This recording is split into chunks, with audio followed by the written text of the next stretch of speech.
Merci d'être sur la télévision Labari pour suivre le journal de ce jour, jeudi 4 avril 2024. Mesdames, Messieurs, bonsoir, bonne rupture et bienvenue à tous. Le mois béni de Ramadan est sur sa dernière ligne droite. Dans quelques jours, la Oumma islamique va fêter l'Aïd el-Fitr ou fête de Ramadan. Après un mois d'abstinence de manger et de boire de la levée au coucher du soleil, à la fin de ce mois, donc, il est recommandé aux musulmans de prélever la zakat al-fitr. Pourquoi prélève-t-on cette zakat? Précision avec Cheikh Pensala. Il y a donc une obligation divine à accomplir qu'on appelle zakat al-fitr ou la zakat de la rupture du jeûne, sous-entendu de la fin du jeûne du mois béni de Ramadan. Cette zakat a été instituée à la fin du premier jeûne du mois béni de Ramadan. Le jeûne a été rendu obligatoire à la Ummah de Muhammad sallallahu alayhi wa sallam, selon ce qu'on a lu, et Allah le mieux informé, un lundi 2 du mois de Sha'ban, de l'an 2 de l'Hégire à Médine. Zakat al-Fitr.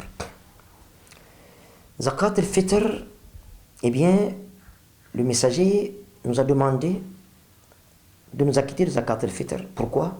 Deux fonctions essentielles. 1. Expurger notre jeûne, purifier notre jeûne des pesanteurs occasionnées par, eh bien, les paroles futiles, puériles et même parfois obscènes, que Dieu nous pardonne, les petits larcins que nous avons eu à commettre pendant les journées de Ramadan, et permettre à notre jeûne ainsi purifié de prendre son envol et nous procurer satisfaction, un ticket d'Arrayan auprès de la fontaine de toutes les miséricordes, Allah subhanahu wa ta'ala. Deuxième fonction, nourrir les pauvres. Et justement, afin de ne pas leur permettre, en ce jour de fête et de joie, d'être obligés, de tendre la main pour gagner leur pitance journalière. Donc ce sont ces deux fonctions. Maintenant, quand faut-il enlever la zakat al-fitr? On doit nécessairement s'acquitter de zakat al-fitr avant de sortir pour la fête. Si on le fait 48 heures avant, c'est une très bonne chose. Et c'est valable, et c'est recevable. 48 heures avant, pourquoi? Pour mettre à l'aise ce pauvre, qui est peut-être notre voisin, notre voisine, qui se demande, dans 2 jours, ce sera la fête. Mais, qu'est-ce que Allah a prévu pour moi et mes enfants? Alors là, vous allez la mettre à l'aise. Et justement, pour permettre de mettre cette femme à l'aise, il serait bon, là je vais traiter, je pense, cette question lorsque je vais parler de la valeur à donner. Donc, quand faut-il enlever? 2 jours ou 1 jour avant, c'est possible, mais nécessairement avant de sortir pour la fête. Eh bien, quand on le fait avant de sortir pour la fête, les 2 fonctions que j'ai citées plus haut, eh bien, elles sont valables. Ces 2 fonctions sont opérationnelles. Mais si d'aventure, on ne le fait pas avant de sortir pour la fête, eh bien, l'obligation demeure, mais les fonctions tombent. Nous sommes obligés, même au retour de la fête, de nous acquitter de zakat al-fitr. Mais les fonctions ne tiennent plus. C'est comme celui-là qui égorge son mouton de tabaski avant de sortir pour la fête cette fois-ci. Le coup d'envoi est donné après la prière, le jour de la fête de tabaski. Si on le fait avant, on n'a fait que festoyer avec sa famille. C'est la même chose pour zakat al-fitr. Si on l'enlève après la prière, c'est une aumône comme une autre, mais on doit la faire. Si on ne le fait pas, zakat al-fitr va nous traîner le jour de la résurrection devant le tribunal du Très-Haut et nous demander des comptes. Merci, Cheikh Ben Salah, pour toutes ces précisions. Pendant cette période de jeûne de Ramadan, la salade fait partie des aliments qui sont beaucoup sollicités par les consommateurs. Après, bien sûr, la rupture. Ce produit est généralement cultivé sur les rives du fleuve Niger, ici à Niamey, et il est disponible dans les marchés. C'est ce que vous allez voir dans ce reportage signé Nafissa Yahya et Sadoudoumi. À Niamey et presque partout au Niger, la période de fraîcheur rime le plus souvent avec l'accessibilité et la disponibilité de plusieurs produits maraîchers, notamment la laitue, communément appelée salade. Cette plante aux multiples vertus est en ces moments trop prisée pour la consommation. La salade a des vertus.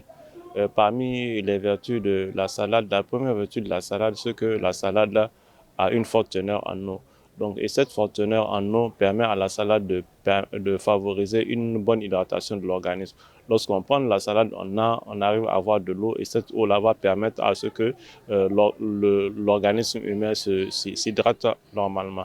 Donc, et c'est pour cette raison que la salade est notamment préconisée pour les personnes qui ont tendance à ne pas boire de l'eau de façon spontanée, c'est notamment les personnes âgées. Donc, en plus de l'eau, la salade contient également d'autres éléments nutritifs. Parmi les éléments nutritifs, on peut également citer la vitamine. Parmi les vitamines, on peut citer notamment le fait que la salade contient de la vitamine C. Et cette vitamine C-là, que la salade renferme, donc ça peut permettre à la salade de jouer un rôle dans la prévention de certaines maladies. Maintenant, en plus de la vitamine C, la salade contient également ce qu'on appelle des fibres alimentaires. Donc, c'est surtout le principal rôle associé à la salade, notamment la présence des fibres alimentaires. Et ces fibres alimentaires-là vont permettre à la salade d'avoir un effet sur l'amélioration de la digestion et de prévenir les constipations. La consommation abusive de cette denrée, souvent exposée à la poussière, n'est pas sans conséquences. Consommer de la laitue, consommer de la salade, c'est vraiment une bonne chose compte tenu de ses nombreuses vertus. Mais il faut simplement préciser cette chose-là. La salade de la laitue, elle est souvent susceptible de provoquer des intoxications alimentaires. Et on a remarqué souvent des personnes qui, après la consommation de cette salade-là, vont avoir des diarrhées, vont avoir des vomissements. C'est simplement parce que le mode de préparation, surtout le mode de production, fait en sorte que certaines personnes vont utiliser de l'eau résiduelle, de l'eau usée pour produire la salade. Et à l'utilisation de cette eau résiduelle-là va faire en sorte que dans cette salade-là, on peut avoir des germes. Parmi les germes-là, on a les salmonelles. Et ces salmonelles-là peuvent entraîner des diarrhées, vomissements. Et plus compliqué, on peut avoir également la typhoïde. C'est pourquoi le nutritionniste a attiré l'attention des consommateurs et surtout des revendeurs. C'est pour simplement attirer l'attention des uns et des autres pour dire qu'avant de consommer la salade-là, vraiment, il faut prendre des dispositions pour bien laver cette salade-là avant de la consommer, des façons de laver, de nettoyer, de désinfecter la salade, soit avec de l'eau, avec du savon ou de plus en plus également avec certains préconisent également l'utilisation du sel. Mais l'un dans l'autre, il faut bien laver la laitue. Et maintenant, comme j'ai dit, la consommation, elle est bénéfique, mais il faut aussi également attirer l'attention des vendeurs par rapport aux conditions de vente. Souvent, on a cette salade-là qui est exposée aux intempéries, qui est exposée aux germes, qui est exposée à la poussière. Et tous ces éléments-là vont induire également l'entrée de germes pathogènes. Et ces germes pathogènes-là peuvent entraîner des intoxications alimentaires. Rappelons enfin que la forte disponibilité de cette laitue en ce moment est due à la pratique de la culture de contre-saison. Merci Nafissa Yaya. L'État du Niger a mis à la disposition de la population nigérienne, comme vous le savez, une quantité importante du sucre pour aider la population à bien passer ce mois béni de Ramadan, notamment pour faire face à la cherté du prix de ce produit sur le marché. Plusieurs points de vente sont créés ici à Niamey. C'est l'exemple de l'association islamique du Niger, donc, qui a aussi un stock qui est à sa disposition pour la vente. Ce matin, notre équipe a fait le tour pour faire l'ambiance sur place. Reportage Asma Oseidou, Nasser Seydou. Le sucre, une substance alimentaire de saveur douce et soluble dans l'eau, est beaucoup plus consommé par la population nigérienne en ce mois béni de Ramadan. C'est pourquoi les autorités ont mis les moyens pour mettre cet aliment à la disposition de la population à travers une vente à prix modéré à l'association islamique de Niamey. Le comité religieux a reçu 800 sacs de 25 kg pour cette première opération de vente. Le comité est à pied d'œuvre, puisqu'il y a 3 sites qui sont prévus et qui sont à pied d'œuvre. 2 sites pour la vente en sac et 1 site pour la vente en détail. Parce que la vente se fait de 1 kg à 25 kg. Et pour permettre à la population d'en profiter, aux faibles et aux nécessités, comme ça a été projeté, l'objectif c'est de faciliter. Et les jeunes, c'est de faire une vente modérée en faveur de la population. Et c'est pour ça que le gouvernement du CNSP a fait cette offre, a donné cette amana aux structures religieuses donc musulmanes donc pour exécuter cette vente. La vente a prix modéré, sachant que le coût de la vie croît depuis des années chez nous. À tout moment, c'est important. Même que c'est arrivé à la fin, vers la fin du mois béni de Ramadan, c'est une très bonne chose puisqu'il est indéniable que le sucre est dans l'alimentation quotidienne des populations. En raison d'1 kilogramme à 25 kg, la personne peut s'en procurer sur le site. Une initiative saluée par les consommateurs qui trouvent le prix très raisonnable. Le prix vraiment est indiscutable. Ce n'est même pas comparé avec le prix de ce que nous avons sur le marché.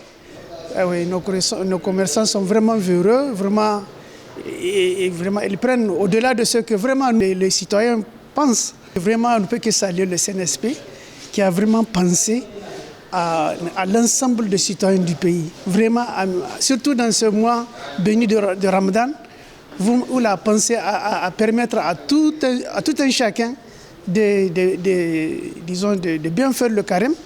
Et surtout que l'initiative est très louable. Il urge alors au CNSP de faire une autre pour les céréales afin de permettre aux musulmans de finir ce mois béni de Ramadan qui est déjà à sa 3e et dernière décade.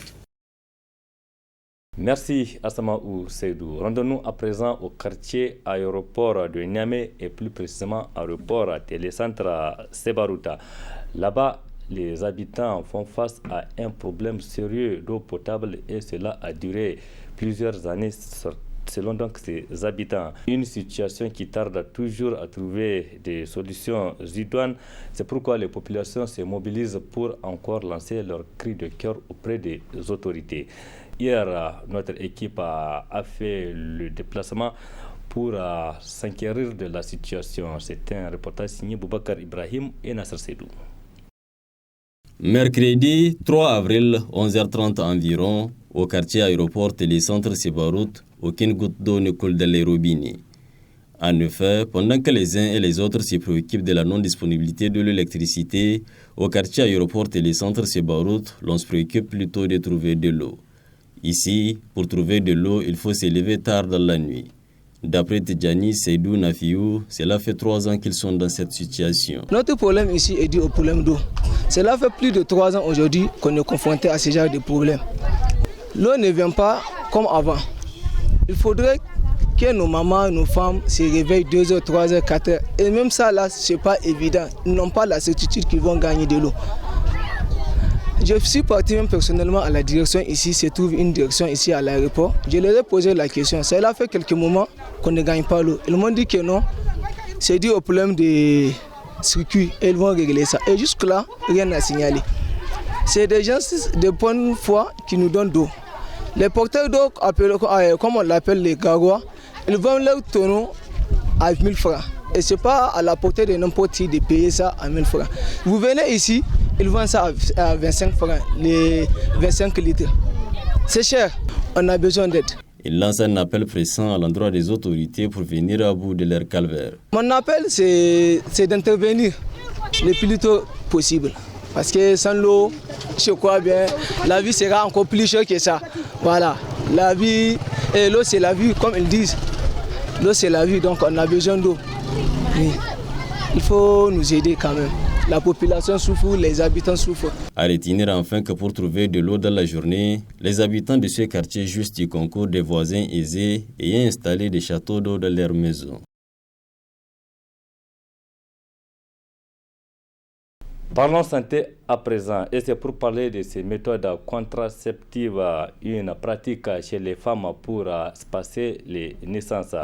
Cependant, cette pratique a des conséquences sur la santé. C'est pourquoi les médecins conseillent les femmes à suivre les conseils des médecins avant la prise de ces produits. Reportage Romanotou Alfazazi et Nasser Sedou. La contraception, c'est une méthode qui a pour but d'espacer les naissances ou d'arrêter carrément la procréation. Avant d'utiliser une méthode contraceptive, il faut au préalable se faire consulter par un spécialiste, comme l'explique Dr Abdourahim Mohamed. Il y a d'abord les méthodes dites naturelles, donc qui ne consistent pas à la prise de médicaments. Donc ce sont des méthodes qui sont pratiquées par rapport à la vie sexuelle du couple. Donc là-dedans, on peut avoir plusieurs types. Il y a ce qu'on appelle le coït interrompu, donc qui consiste à n'est pas éjaculé au niveau des voies génitales de la femme. En dehors de ça, il y a la méthode qui est basée sur ce qu'on appelle la glaire cervicale.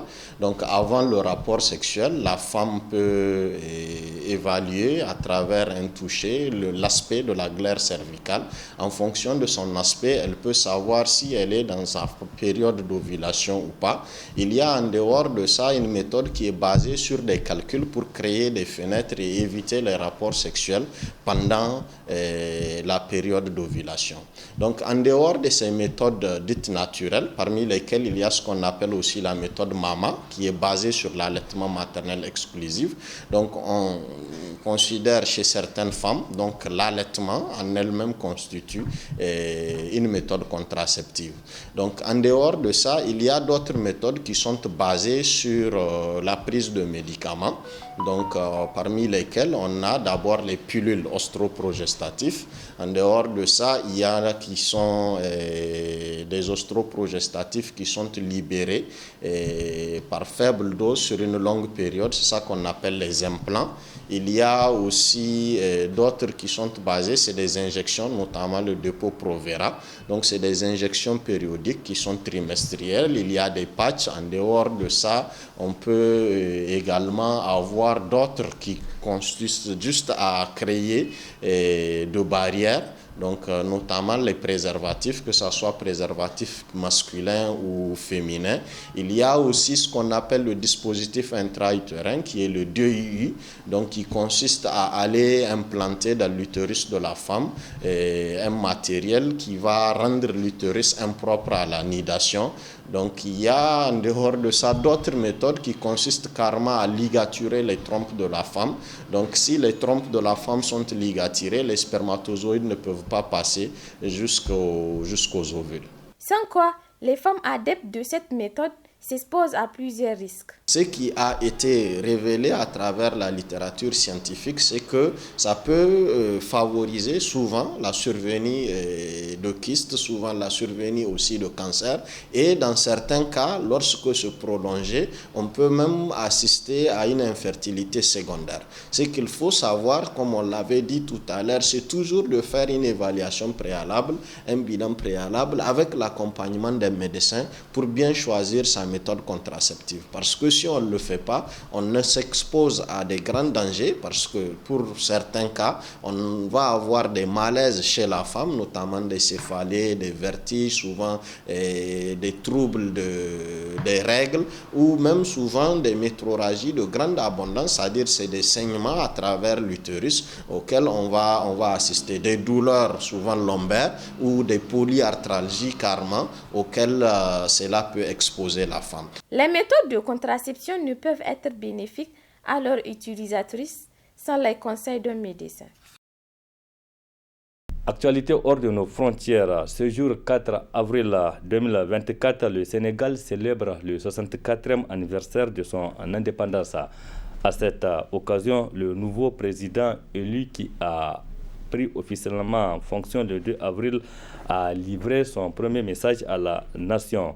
Bassirou Diomaye Faye a salué le peuple sénégalais qui a placé sa confiance à sa personne.